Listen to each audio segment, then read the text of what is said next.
Next type, molecular solid. Molecular solid. तो इसके constituent particles जो होते हैं वो मॉलिक्यूल्स होते हैं. Constituent particles molecule. ठीक है, कॉन्स्टिट्यूएंट पार्टिकल मॉलिक्यूल. और इसमें इंटरमॉलिक्यूलर फोर्स जो एग्जिस्ट करता है मॉलिक्यूल्स के बीच में वो डिस्पर्सन फोर्स होता है. Dispersion force. डिस्पर्सन फोर्स या इसको डाइपोल फोर्स भी कहते हैं. डाइपोल फोर्स या फिर एच बॉन्ड फोर्स भी एग्जिस्ट करता है. और इसकी प्रॉपर्टीज़ जो होते हैं मॉलिक्यूलर सॉलिड का वो सॉफ्ट लो मेल्टिंग पॉइंट और साथ साथ इंसुलेटर होता है. क्या होता है? इंसुलेटर होते हैं. और इसके example H2O, Br2, CO2, CH4, etc. Next we have covalent type structure. Covalent type solid. Covalent type solid. तो इसके कॉन्स्टिट्यूएंट पार्टिकल्स जो होंगे वो कैसा होगा? तो कोवेलेंट बॉन्ड होंगे. Covalent bond. ठीक है, इसमें कोवेलेंट बॉन्ड एग्जिस्ट करता है.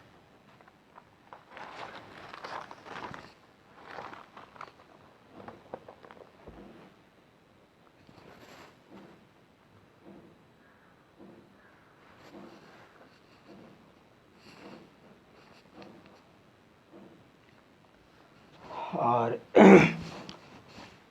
इसके प्रॉपर्टीज़ हो जाएंगे इस टाइप के सॉलिड की प्रॉपर्टीज़. वो हार्ड होगा, वेरी हाई मेल्टिंग पॉइंट होगा. Very high melting point. ठीक है, और इसके एग्जांपल्स हो जाएंगे कार्बन डायमंड,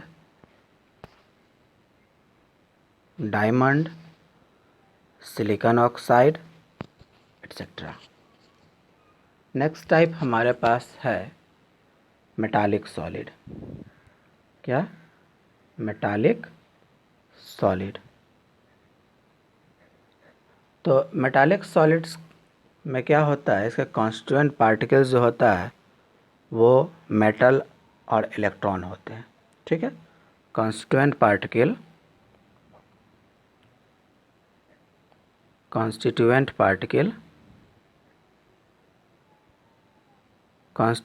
पार्टिकल इसमें मेटल होंगे. ठीक है, मेटल एटम. और इसके इंटर एटॉमिक फोर्स जो होगा वो मेटालिक बॉन्ड्स होगा. मेटालिक बॉन्ड्स इसमें प्रेजेंट होंगे. और इसकी प्रॉपर्टीज जो होगा वो कह सकते हैं कि वेरिएबल हार्डनेस है. वेरिएबल हार्डनेस है जो मेटल टू मेटल वैरी करेगा. और उसके बाद कह सकते हैं कि मेलिएबल होगा,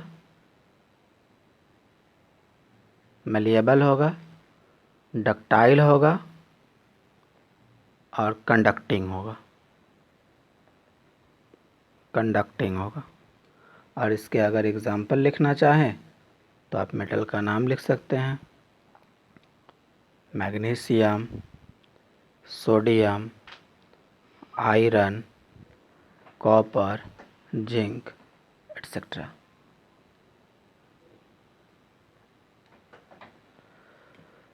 नेक्स्ट हमारे पास टॉपिक आता है जिसको हम लोग कहते हैं सिमेट्री। क्या?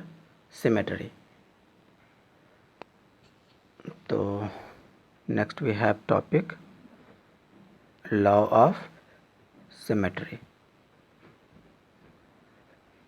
Law of symmetry. Law of symmetry क्या है? तो लॉ ऑफ सिमेट्री ये एक स्टेट है क्रिस्टल का, ये एक स्टेट है क्रिस्टल का जिसमें किसी भी एलिमेंट्स के अकॉर्डिंग हम लोग सिमेट्री चेक करते हैं। किसी भी एलिमेंट के अकॉर्डिंग सिमेट्री चेक करते हैं। तो law of symmetry it states that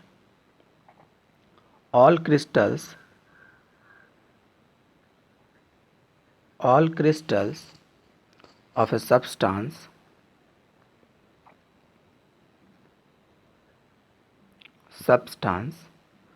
possess the same element of symmetry. The same element of symmetry. तो लॉ ऑफ सिमेट्री के अकॉर्डिंग हम लोग सिमेट्री को 3 भागों में बांट देते हैं। एक plane of symmetry, plane of symmetry, दूसरा एक्सिस ऑफ सिमेट्री,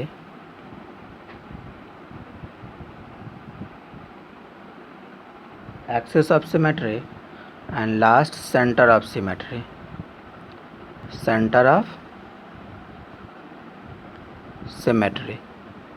ठीक है, इसको शॉर्ट में हम लोग POS भी लिख सकते हैं और इसको AOS भी लिख सकते हैं और इसको COS भी लिख सकते हैं। तो plane of symmetry that means POS, axis of symmetry that means AOS and center of symmetry that means COS। तो किसी भी एक्सिस हम लोगों को सिमेट्री देखना है किसी क्यूब के अंदर। सिमेट्री हम लोग किसी क्यूब के अंदर चेक करेंगे, सिमेट्री को किसी क्यूब के अंदर चेक करेंगे। तो चलिए क्यूब हम लोग डिस्कस कर लेते हैं।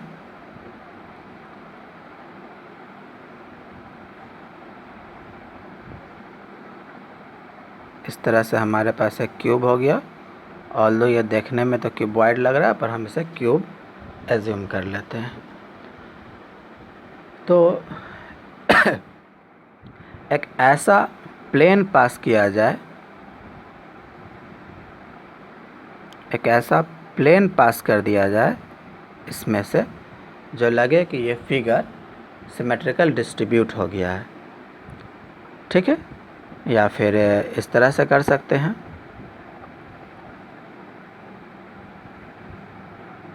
इस तरह से डिस्ट्रीब्यूट कर दीजिए या फिर इसको इस तरह से डिस्ट्रीब्यूट कर दीजिए ऐसे body diagonally.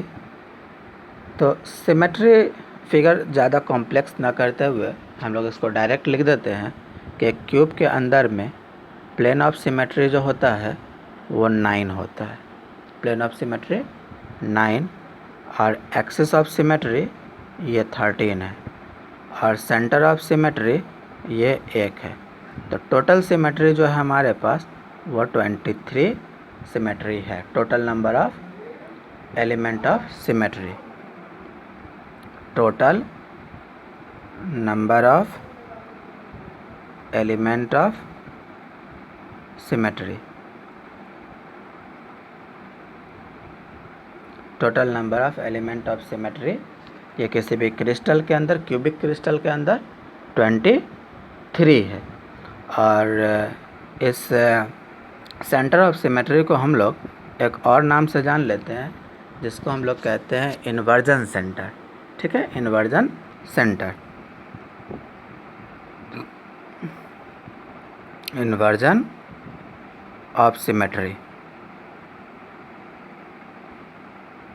Inversion of symmetry.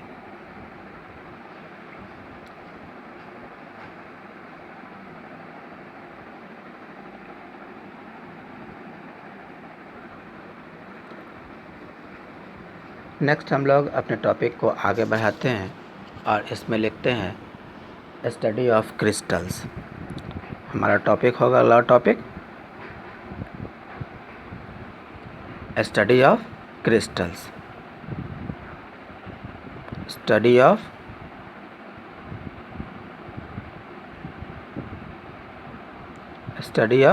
Crystals. तो इसमें हम लोग फर्स्ट देख लेते हैं कि क्रिस्टल क्या है। ये छोटा सा एक टॉपिक है जिसको आपको समझना ज़रूरी होता है। ये क्रिस्टल क्या है? तो क्रिस्टल एक होमोजेनस पोर्शन है किसी सॉलिड सब्सटेंस का। क्रिस्टल क्या है? क्रिस्टल एक होमोजेनस पोर्शन है किसी सॉलिड सब्सटेंस का जो रेगुलर पैटर्न में स्ट्रक्चरल यूनिट को बाउंड करता है किसी प्लेन सरफेस से, और प्लेन सरफेस से बाउंडेड होते वक्त वो एक खास पर्टिकुलर एंगल को सेटिस्फाई करता है। ठीक है डियर स्टूडेंट, तो चलिए डिफाइन कर लेते हैं। A homogeneous portion of a solid, homogeneous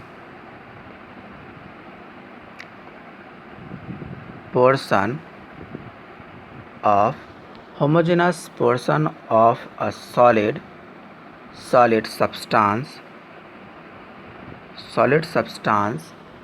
made by regular pattern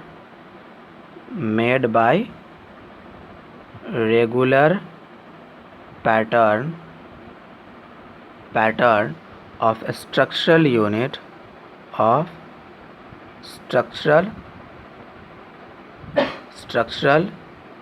unit bonded by plane surface making definite angles with each other। देखिए क्रिस्टल क्या है? तो क्रिस्टल किसी सॉलिड का एक होमोजेनस पोर्शन है, किसी सॉलिड का होमोजेनस पोर्शन है, किसी सॉलिड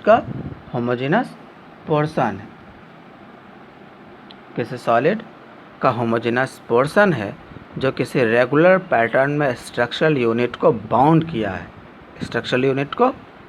किया है, वो भी प्लेन सरफेस से। ऐसा करते वक्त उसने एक खास एंगल को सेटिस्फाई कराया। Okay, next we have space lattice.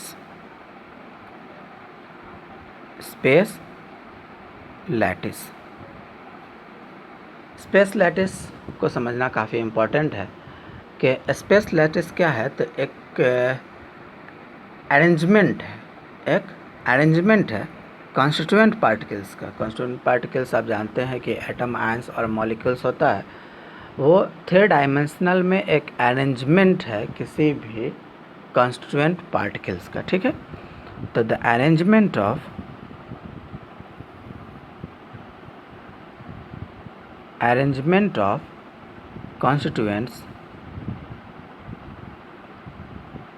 constituents like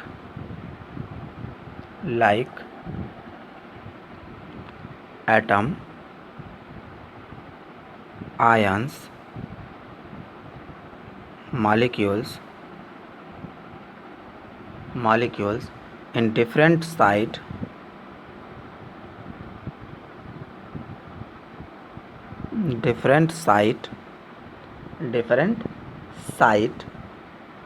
in three-dimensional space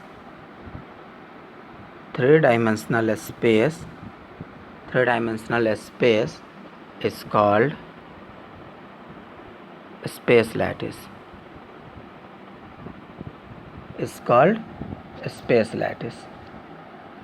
okay, तो कॉन्स्टिट्यूएंट पार्टिकल का अरेंजमेंट थ्री डायमेंशनल स्पेस में क्या कहलाता है?